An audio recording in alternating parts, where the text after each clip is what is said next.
L'orientalisme, c'est une histoire de fascination, d'échanges culturels, mais aussi des incompréhensions et des stéréotypes.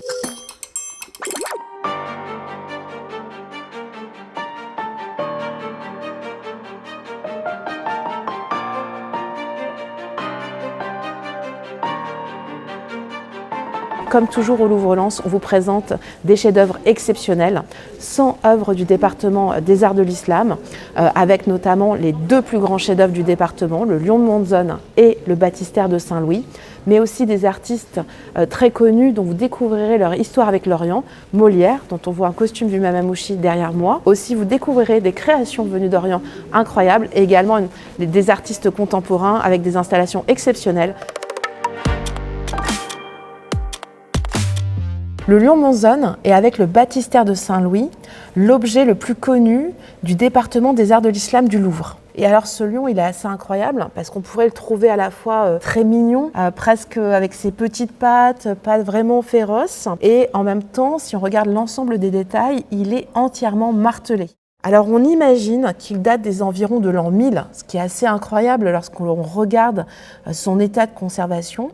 Et en fait, une des parties du mystère du Lion de Monzón, c'est qu'on ne sait pas vraiment à quoi servait cet objet exceptionnel.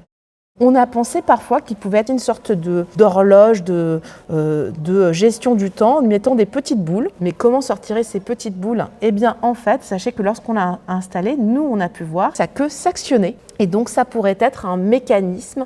Mais ce mécanisme sert-il vraiment à ça? On ne sait pas. Vous pouvez venir chercher et nous proposer des solutions.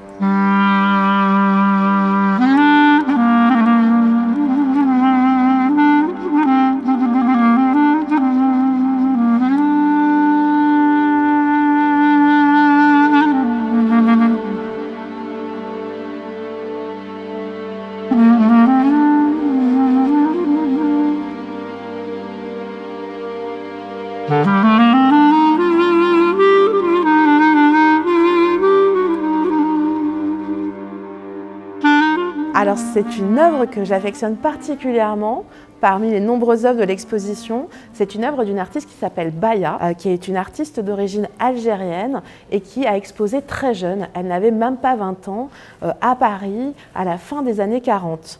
Elle a été très affectionnée par les surréalistes qui admiraient notamment ce travail du rêve onirique. Elle rend aussi hommage à la tradition de la céramique avec ces très belles céramiques d'origine berbère. Et on voit bien qu'on a l'impression que les objets ici, et c'est en cela que c'est assez surréaliste, deviennent vivants parce que si vous regardez ces oiseaux, en fait, ils sont peut-être une partie de la coupe et pourtant on a l'impression qu'ils vont s'envoler.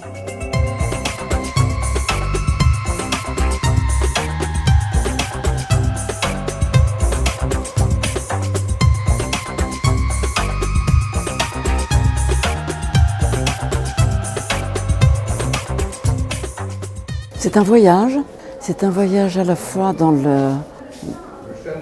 la musique, dans la couleur des habits, dans la couleur de l'Orient, dans la peinture.